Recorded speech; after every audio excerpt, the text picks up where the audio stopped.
So let's go back to General Physics 2. The first thing we learned in General Physics 2 was this thing called Coulomb's law, right? Coulomb's law tells us how much force is exerting on a charge if it's near a different charge, right? So this idea that if you have two positive charge, what would they do to each other? Would they attract or would they repel? The same charge. Which one? I'm sorry? Repel. Yeah. But if you have opposite charge, then would attract each other, right? And this is following this idea called Coulomb's law, right? Where you have some constant, 1 over 4 pi epsilon naught. If anything else from General Physics 2, you probably remember that because that's such an annoying constant to keep track of all the time, right? Okay? And the force on these two charges is basically the charge of one multiplied by the charge of the second one divided by the distance between them, right? Okay?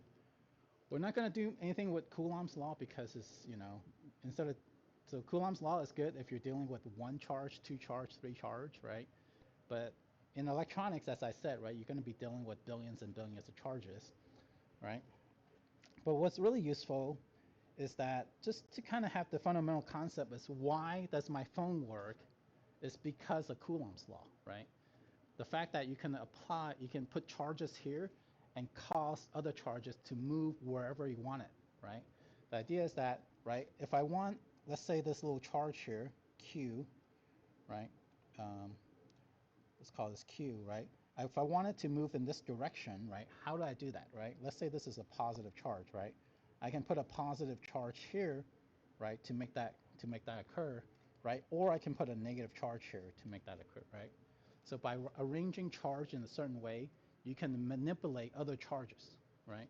And that's the nice thing is about electronics is because it's the simplest way we can manipulate, the universe around us at a long range at least. Okay. All right.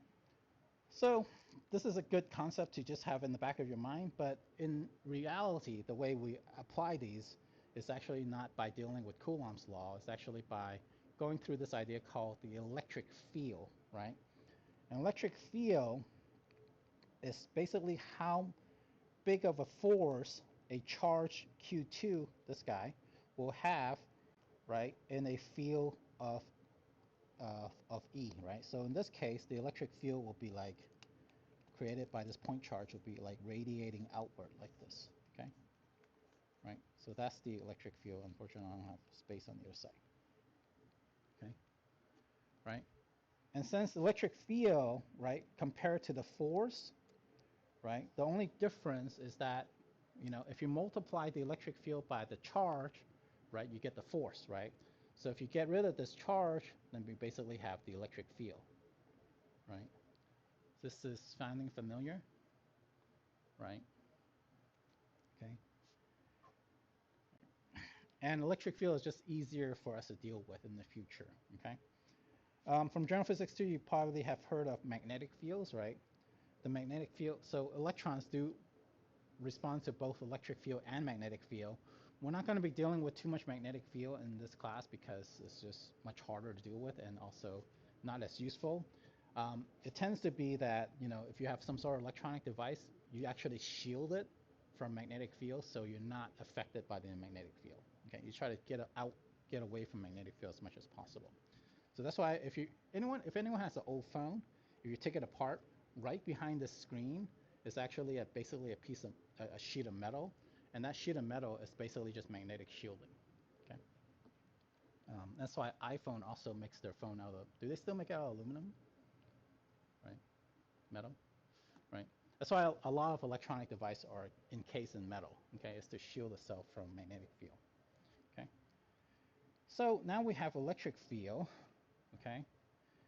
And yeah, before I move on, let's just talk about the units a little bit, because this is a trick that's very useful. The way you figure out the units on a particular field, object, whatever it is by just looking at the equation, right? Right. So, so if you have a charge in both an electric field and a magnetic field, right, it will feel the forces from both the electric and the magnetic. Okay. Don't worry about memorizing this formula. We're not going to use it at all. It's just a way to utilize it so you can figure out the units of different things, okay? So we know a force has a unit of a Newton, right? That old guy with the curly hair. I don't think it's actual hair, it's actually like a hat, you know, whatever those what are those things called that people wear back then? I'm sorry?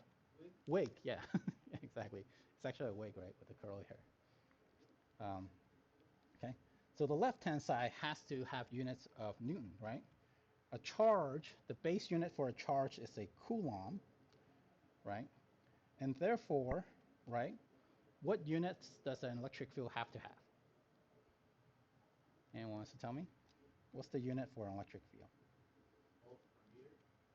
Volts per meter, but not from this formula though, right? It is one way to express it. I haven't talked about voltage yet, right? So you're not allowed to use it, right? An electric field times a charge gives you a Newton, right? So what must the units for electric field have to be? Newtons per charge, exactly, right? Right, because if you multiply an electric field times a charge Q2, right, which has a units of Coulomb, right, these cancel out and you'll get a force, which is the units for, you get a Newton, which is the units for force, right? So this is one of the most useful thing all of science have to do, okay? If you're doing science, you have to kind of what's called unit analysis, and a lot of times it's useful because when you do a bunch of equations and stuff like that, and you want to make sure your answer is right, if it has the right unit, you know, you're 50% chance you already got it right? So if it has the wrong unit, then definitely you got it wrong, right? Okay. So, what's the units for velocity? Meters per second. So what must be the unit for magnetic field? Has to be what? Don't look at the stuff down here. Okay.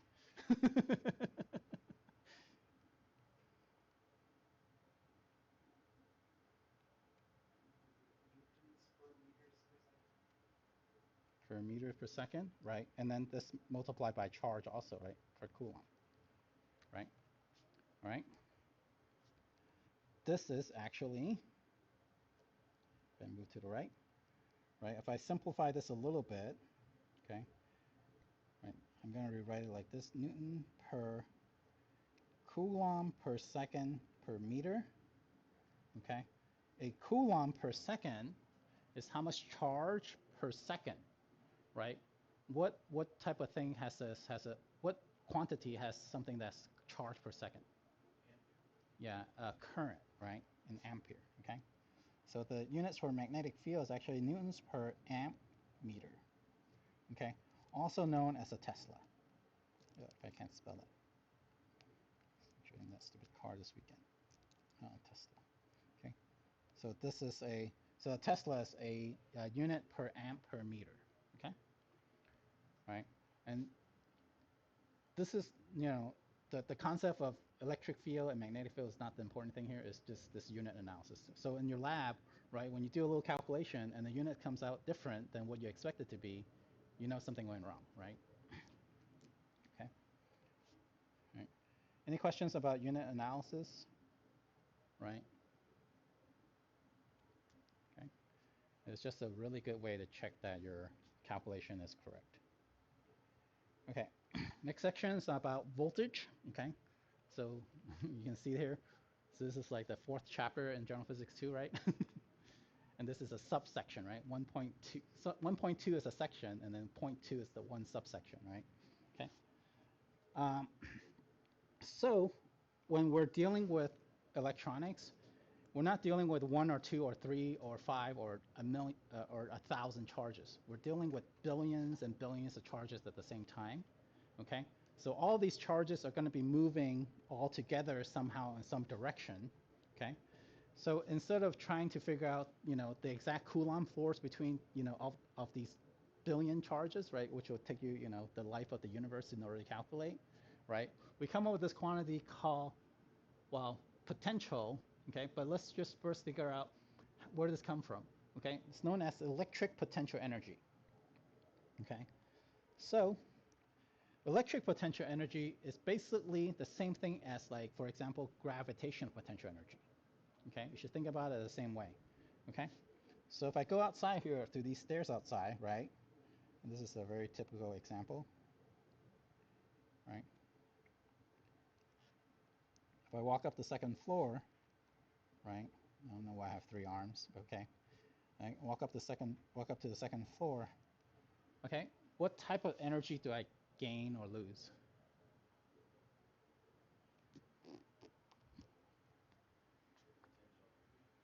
Uh, which specific one? Electrical, gravitational potential energy, right?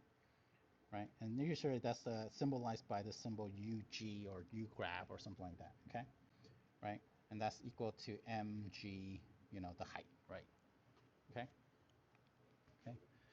The reason for that is because gravity is pulling you down no matter where you are, right? The force of gravity, right, is negative mg, right? The mass times the acceleration of gravity, right?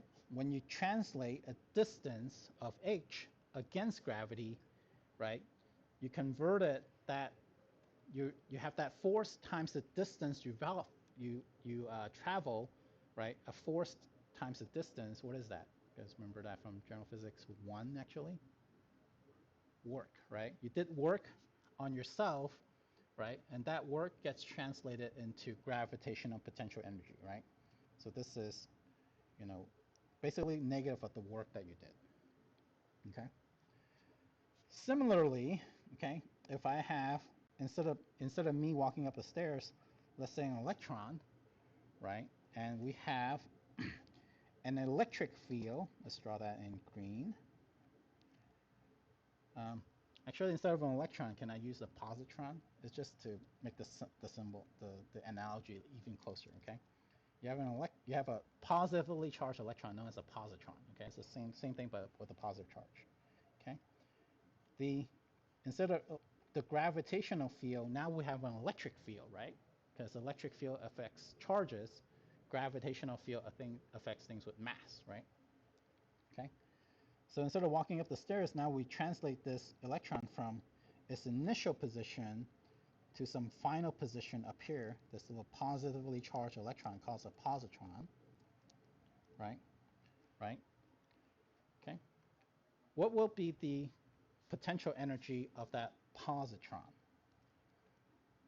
Use a B. How would I write that? Instead of m, what should I write? Charge of an electron, right? Okay. And instead of g, what should I write? Right, the magnitude of the electric field, right? Instead of h, what should I write? Well, yeah, h, or some distance that it moved, right? So let's say, in this case, we translated some r direction, so r. Okay. Okay. And that's essentially what the electric potential energy is, right? It's just the analogy of gravitational potential energy, but now instead of affecting masses, it affects charges. Okay. Okay. The real formula to calculate this, okay, instead of this simple version of it, so in this case, it works because the electric field is constant. Okay. But in general, the electric field does not have to be constant, right? In fact, most of the time it's not, right?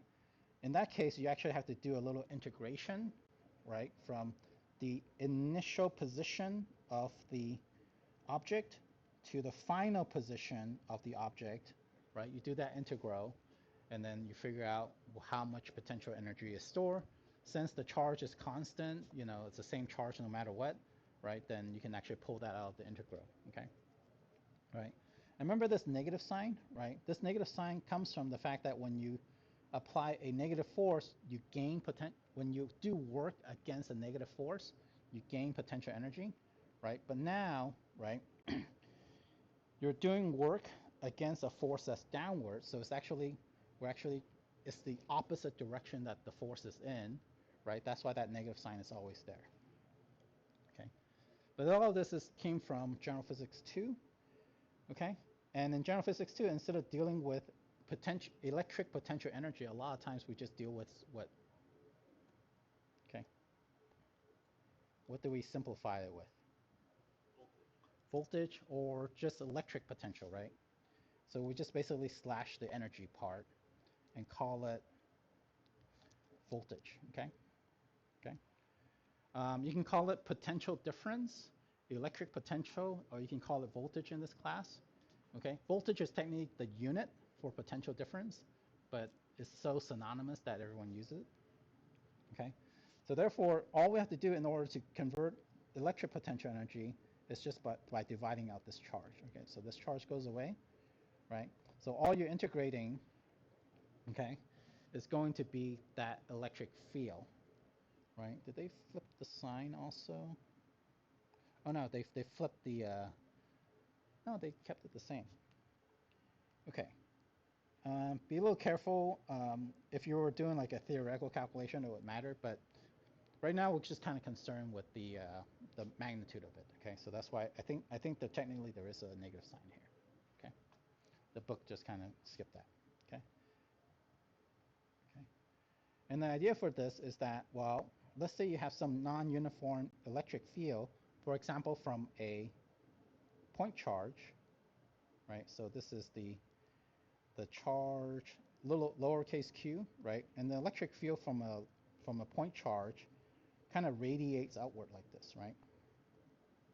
Okay. The further you are from the charge, the weaker that electric field is. Does that sound familiar? Right? Right? So if I was to put a charge big Q here, right, it will have some voltage, okay? So this is some V at R, right? Right? But if I was to put the charge closer, right, it will have a higher voltage, right? Let's call this R1, let's call it R2, right? I'll put the little hats on top, okay? Right, the closer you put the charge next to each other, the higher the voltage is, okay? And this is something that's important just to understand conceptually. You don't have to like do calculations like this, right? It makes sense, right? Because like, let's say, you know, if you have two like charges, right, they're gonna repel each other, right? If when you start pushing the charge closer and closer and closer together, the more and more they will repel each other, right? The harder it is for you to do that. It takes more work, right, for you to put two charges near each other versus being far apart, right? Therefore, you're actually storing more potential energy into that system. Therefore, it's higher potential. Okay? So that's a very important thing to just kind of have in the back of your head. Okay, two charges close to each other, high potential. Away from each other, low potential. Okay? Okay. All right. And this gives us sort of an interesting thing where just like, go back up to my walking up the stairs thing, right? If I walk up the stairs, right, I gain mgh amount of potential energy, right? I walk back down the stairs, I give that potential energy back, right, to whatever source, right? So this is known as a conservative force, or you can apply conservation of energy to it, okay? And this is very useful in electronics because now we have Kirchhoff's loop law, right?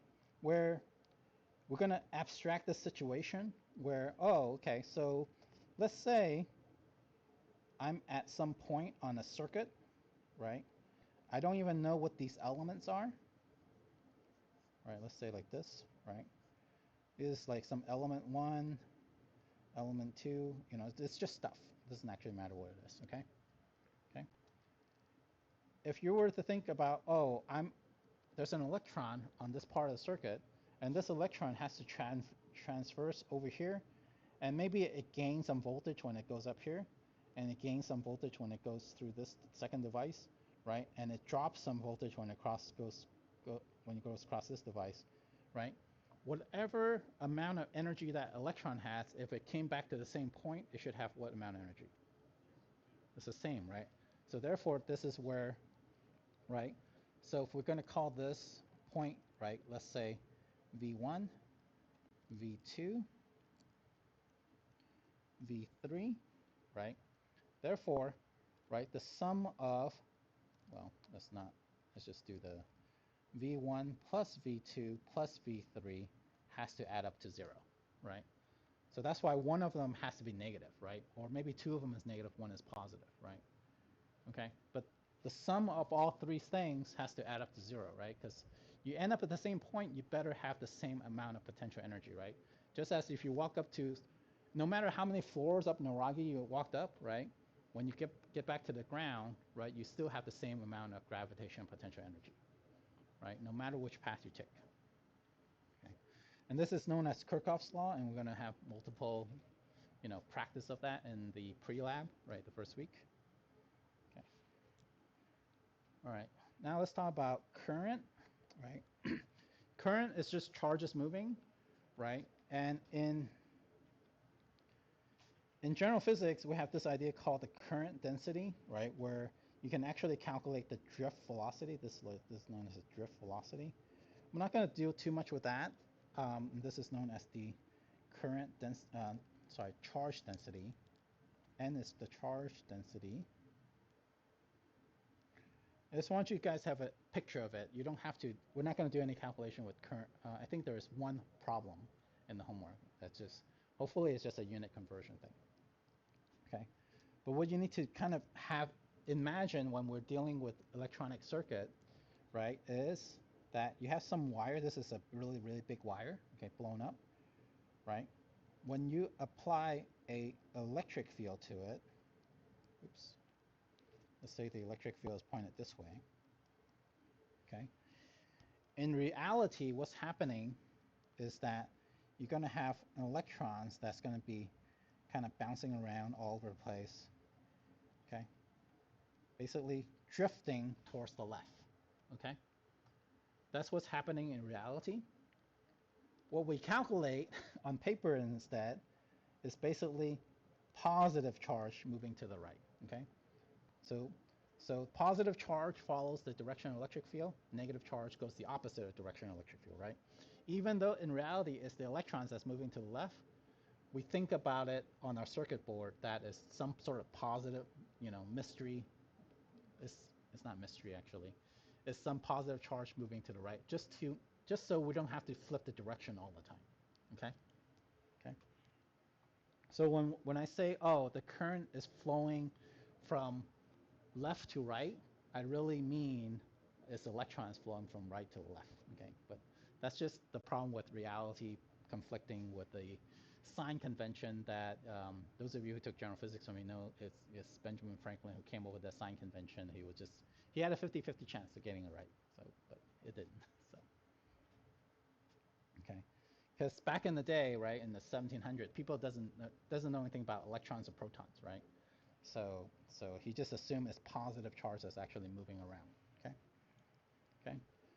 What's even more useful, instead of the current density, which is the symbol J, right? If you multiply by the cross-sectional area of this wire, right?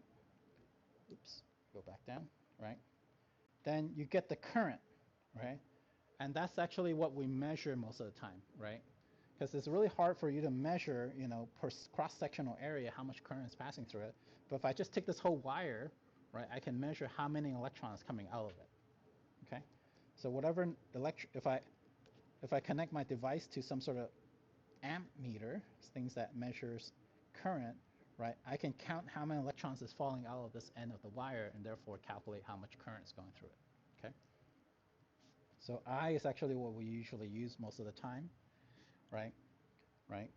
And to get to the current I, you just have to multiply the current density by the cross-sectional area, right? Okay. And this is the fundamental way to calculate it, okay, is the number density on the metal, right? The charge of a single electron, how fast they're moving times the cross-sectional area, okay? So the bigger the wire, the more current it can carry, okay? That's why when we're dealing with little tiny electronic devices, the wire can be pretty thin. When you want something that can carry a lot of current, you use a thicker wire, right? You want the thicker the wire, the more current it can carry. Okay. So hopefully, why you see this in real life, right? If you go outside to like the high voltage transformer and stuff like that, the wires are thick, right? So. All right, talking about current going through wires, right? Now we get to talk about conductivity, resistivity, and resistance, right? Since whatever current that's flowing through your object is going to be proportional to the electric field that you apply to it, right? I'm going to draw this picture over and over and over again, right? We have some electric field going this way, right? Let's say that's electric field's in here, right? And then, so therefore, there's a current, right, or current density that's actually going to be proportional to it, right? If I double that electric field, I get double the amount of current, right? Current density, right? Hopefully that makes sense, right? Basically, think about the electric field as the thing that's pushing your electrons, or pushing your electrons backward, pushing your positive charge object, right, in your conductor, okay? And so what's happening is that if you double the electric field, it's going to double that push, right? Double that push, then the faster these positively charged electrons are falling out of the other end of the wire, right? These are positive, yeah. Okay. Okay.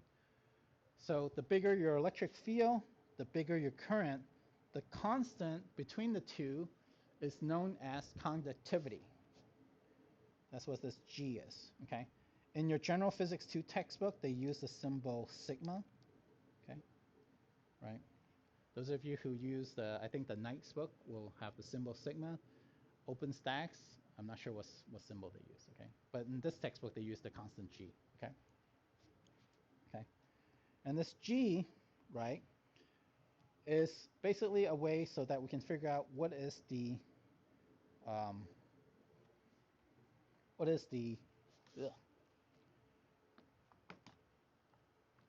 material, how conductive that particular material is, okay? But in fact, what we mostly use is actually the inverse of that. So let me just get that drawing out so I can draw that easily. Voltage, nope, not yet. There it is. Okay. Okay. So because these current density and electric field, it's really hard to measure that in the lab, okay? We rather deal with current, resistance, and voltage, right? Right. Those are stuff we can measure in the lab using our ohm meters, our current meters, and we can actually measure the resistance across things, okay? So how do we get this fundamental thing into a place where we can actually measure it in the lab, okay? So let's just deal with this in terms of the magnitude. Let's not deal with the negative sign and stuff like that. So if you have let's say, just like, I can go back up to when I talk about potential, right? Let's use this simple case here, right? The potential energy, right, is the charge times the electric field times the distance it traveled, right? So if I convert this to voltage, right, I divide both sides by the charge, right, this goes away. It's just E times the distance that we're moving the charge across, right, if we have a constant electric field, okay? Just to make you guys more confused, of course, I'm going to do here is that we're going to use the letter L instead of R, right, to represent the distance that that electron traveled, right? Technically, there's also a negative sign in front, right? But let's just deal with the magnitude for now, okay? So if I have, let's say I have something that has a potential, electric potential 1, electric potential 2 here, right? I have some positive charge that moved from here to here, right? That voltage, oops, can be calculated if I know what the electric field is. Come on, let me draw. If I know what the electric field is, and I know the distance between the two, right? This voltage change, V2 minus V1, which we're just going to call V, is just the magnitude of electric field times the distance across.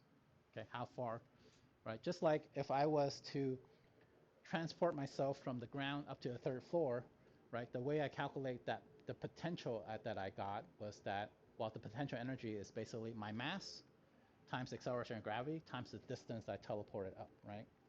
right? And since we're dealing with just potential, you remove the charge, right? Divide out the charge, right? So it's just the G times height, right? Okay. Okay. For the electron case, it's basically just the electric field times the length, okay? All right, so that's where this came from, okay? I'm going to solve this for E equals V over L, right? I'm just doing a little algebra, okay? Now that I have E, I can plug that back in here, right? It's J. So we're just going to take the magnitude of everything equals to G times, instead of E, I'm going to write V over L, right? Okay. And now that I have current density, but I don't like current density, I just like current, right? I can multiply both sides by the area, right? Right, the left-hand side is what now? If I multiply current density by the area of the wire, what do I get? Just the current, right? The nice current that we get, okay?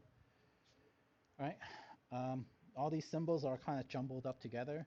What I'm going to do is separate out the voltage and just see what this looks like. Times V. Okay. Now I have something that's current that's proportional to voltage, right? Means it's the same concept we had before, right? Current is somehow proportional to electric field. Sorry, current density is proportional to electric field, right? Total current, right, is proportional to the voltage, okay? Right? So what I want to do, the goal is to get to this thing called Ohm's law, right? What I'm going to do is I'm going to change this equation. So it's V equals to, so to get rid of this factor here, I have to multiply by the reciprocal, right? If I multiply this by the reciprocal, this both equation LG over A, right, then I end up with LG over A on the other side, right? And guess what I'm going to call this? I'm going to call this R, right? And therefore, you have V equals I times R, right? I have shown you guys these in general physics 2 already anyway, right? And this is basically how you figure out what the resistance of something is, okay? The resistance is something that is inversely proportional to the conductivity. Hopefully it makes sense. The more conductive something is, the less resistance it will give you, okay? But it's also proportional to the length of the resistor. The longer the resistor, the more resistance it has, right? Picture this as like, oh, the longer the river, you know, if you have water flowing down a river, right? The longer that river it has, right, the more resistive it's going to be for it to get through, okay? Right, just like if you are watering grass, right, and then the longer that hose is, the more resistance, the more the water pressure drop when it goes across it. But it's also inversely proportional to the area, right? The bigger your pipe, the more water you can flow through with the same amount of force, right? Okay. Right. So with that, we have Ohm's law, okay, V equals IR, yay, okay? And that's basically one of the most useful things that you need to know how to deal with this class. It's just, if you have resistors, you have current, how do you figure out the voltage drop across it, okay? So one of the most confusing thing when I was taking this class is that V equals IR is actually typically, it's the easiest way to remember things, but it's actually sometimes confusing, okay? Because this actually stands for not the voltage at a particular point, but the voltage drop across some sort of device. Okay, and this is best demonstrated by some examples, okay? So let's say I have a resistor, and this is a symbol for a resistor, a little squiggly line, okay? Okay, let's say I have two resistors, and I have some current I going through it, okay? Okay, so if I want to figure out, if I have, let's say this point is 10 volts, okay? And let's just make the number simple. Let's say the current is 1 milliamp, okay? One 10,000ths of an amp, okay? And R1, let's say, is equal to 1,000 ohm, which is, they're all SI units, and then R2 is equal to 2,000 ohm, okay? I know that the voltage here starts at 10, okay? How do I figure out the voltage between the two resistors?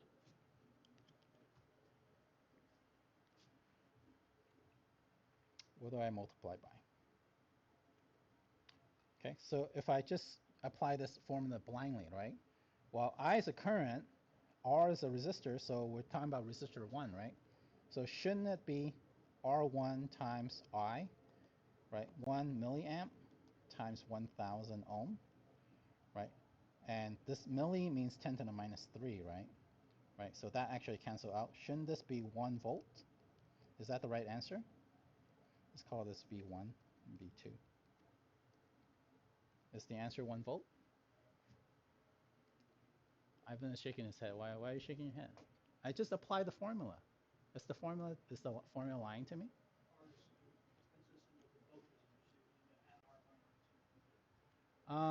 You could, but we're only going across this one resistor.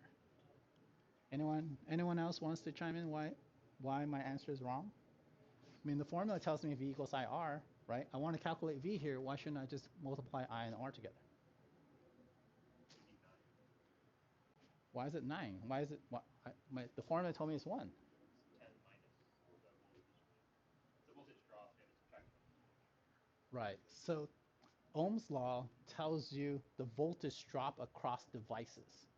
It doesn't tell you the voltage at any point. Okay, it tells you the difference. Okay, in fact, it tells you the difference with the negative sign. Okay, so if we started off 10 volts here, Ohm's law is telling me that the voltage drop across that resistor is going to be 1 volt, right? Therefore, you go from 10, you have to get to 9. Okay, all right. I don't know how I passed my classes not knowing this. I did this. I didn't know this for my entire undergraduate. Okay, and somehow I passed my classes. Okay. Because I think what I did is sometimes I just okay, yeah, not one doesn't make sense here. I just fix it, right, manually. But the concept is that this doesn't actually tell you the voltage point at any point. It tells you the difference between points. Okay. Right. So this is 9 volts. Okay. What about V2? Anyone wants to calculate what V2 is and tell me what that is? What would be the voltage at V2?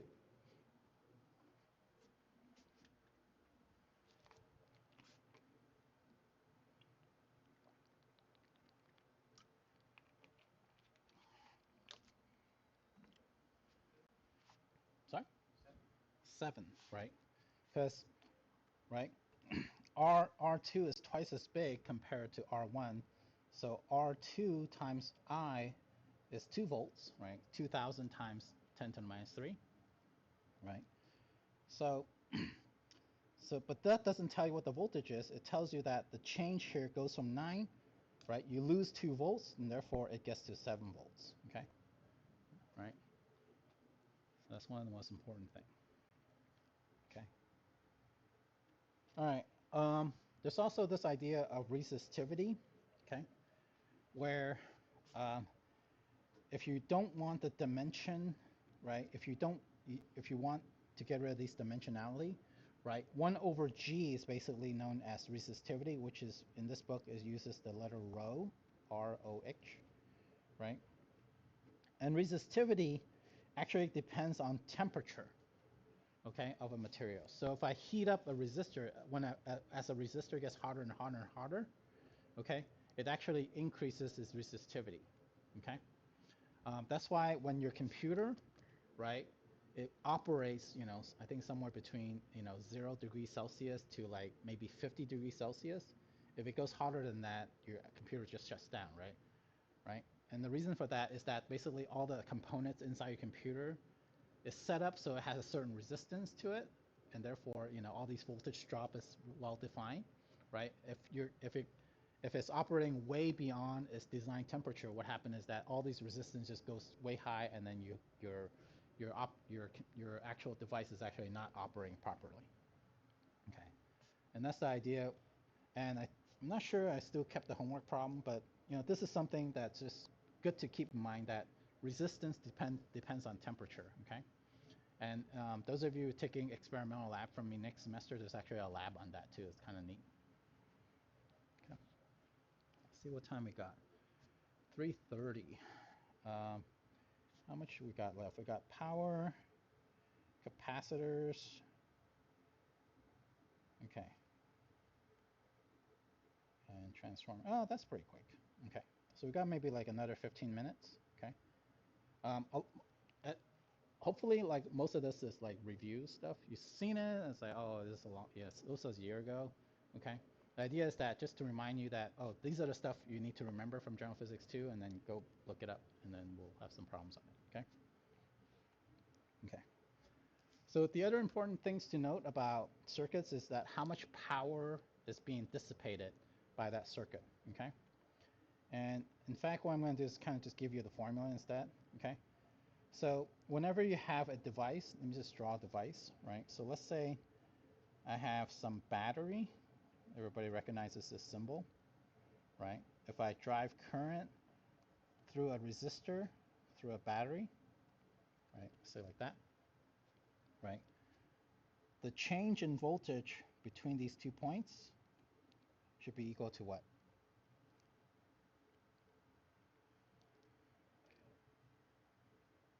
Is equal to IR, but also equals to what in terms of the symbols I already wrote down. Okay. Yeah, negative EMF. Yeah, right. Because if you start off here, right, let's say I declare this point to be V equal to 0, right? Because you can always declare one point on your system to have 0 potential energy, right? If I go across the battery, I gain EMF amount of energy, right? When I go across the resistor, I better end up at 0, right? The only way for me to end up at 0 is that if I lost that EMF amount of energy, right? Okay. Okay. When you have a potential across the resistor, therefore you're driving current through it, right? The amount of energy that's being dissipated through that resistor is going to be equal to the current times the voltage across that particular device. Okay, so it's the PIF, right? Just pronounce PIF. Okay, and then you'll memorize this formula. Okay. Okay. Of course, you can convert it to current square, voltage square using Ohm's law, but but PIV is the easy thing to remember. Okay. The important thing here is that, okay, the more current that you draw, right, the more power it supplies, right? The bigger the voltage it supplies, the bigger the power supplies also. Okay. And this is where a power brick is useful, right? So on your laptop batteries, right? What's happening is that it's converting, right, 120 volts AC power into like 20 volt DC power, okay? And what happened is that if you can actually see how that conversion happened, right? Because 120 volts is about 6 times bigger than 20 volts, right? So the current that's coming through on the AC, right, is about 6 times less than those that are coming from the AC, because you're doing the same amount of power but at a different voltage. Okay, and we can play around with that when I have a good example of that. Okay.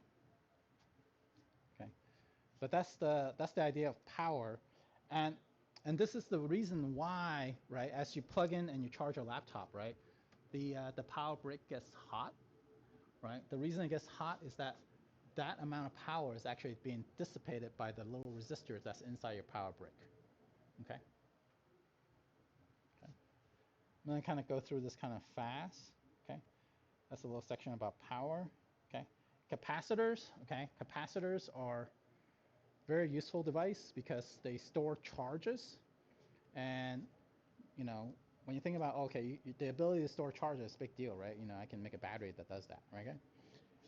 But the important thing about capacitor is that if you follow this little equation that's in your textbook, okay, what happened is that you end up with the equation. So basically, this is kind of like I call it Ohm's law for capacitors.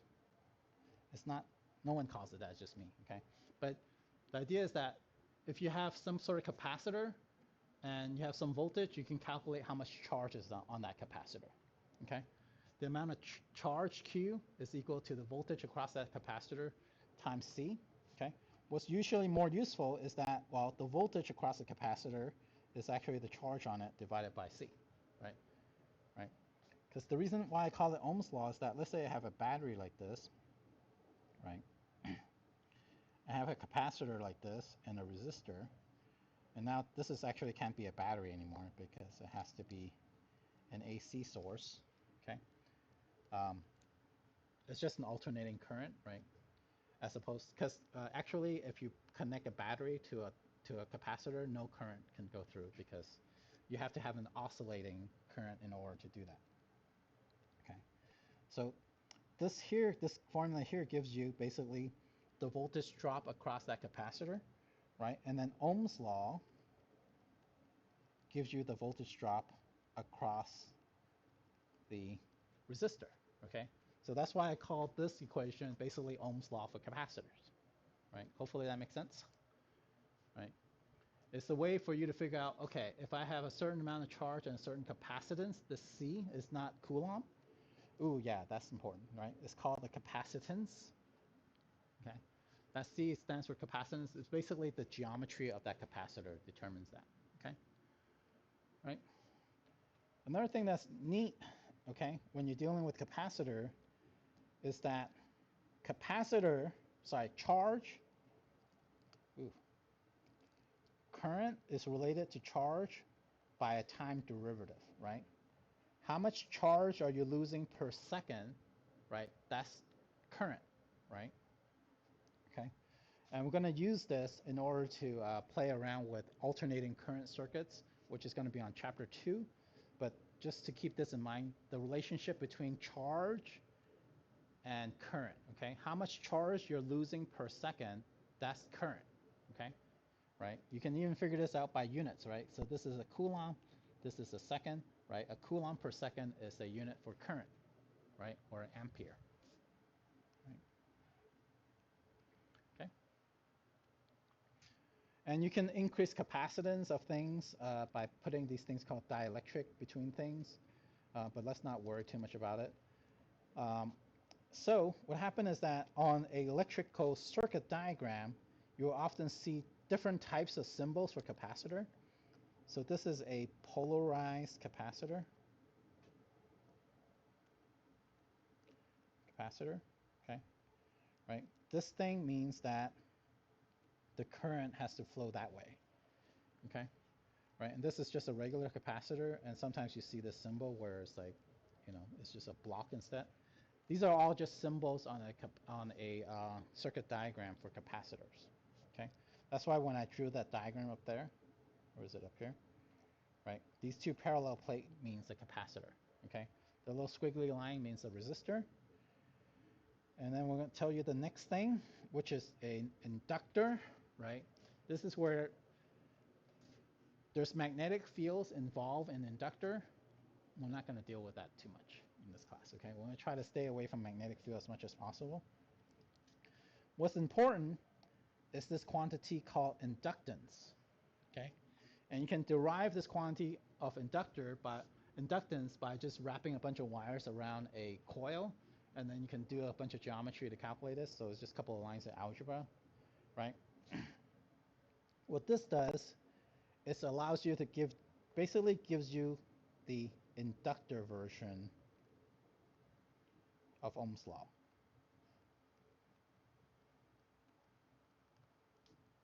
Okay, right? And the inductor version of Ohm's law is even crazier because it involves a derivative, okay? Okay, so what I'm going to do is I'm going to draw a simple circuit. This has to be an AC circuit because, right, if it's not AC, this change in current is always zero, so therefore you always have zero, right? So it's not that interesting. So let's say I have an inductor. An inductor is just, it looks like a little a slinky symbol, right? Let's say I have a resistor here. Let's put a capacitor and a resistor here, right? Resistor, capacitor, inductor, okay? right? So if I want to figure out the voltage drop across the inductor, right, right, this is going to be L times I dt, okay? And remember, this is a drop, okay? This is always going to be a drop, okay? So if di dt is positive, right, if you're increasing the current is going up, right? If the current is going up, therefore it's going to drop the voltage here. Let's say you start off at 10 here, it's going to drop to 8, okay? But remember that current can also, the rate can also be positive or negative, right? You can have a negative current, well, negative change in the current. Let's say your current is going down, right?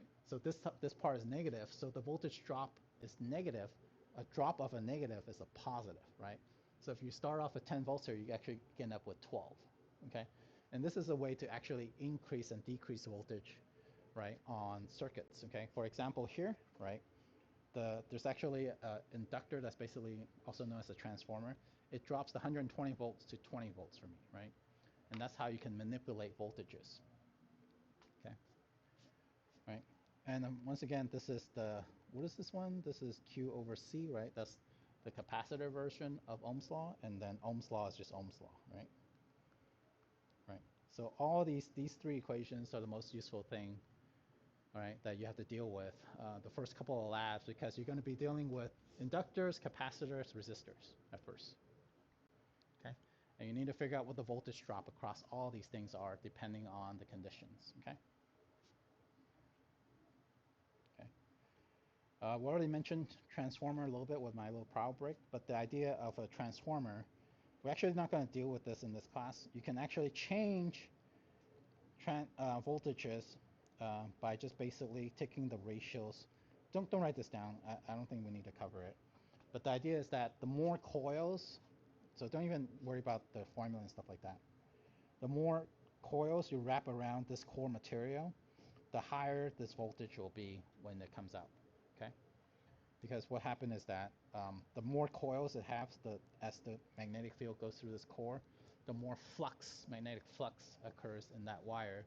The bigger the magnetic flux, the bigger the voltage difference it'll create. But we're not going to deal with that in this class. But I think previously these classes have you built a little power brick yourself, but we skipped that lab just because of the amount of time we have. Okay, so I did a lot of jabbering.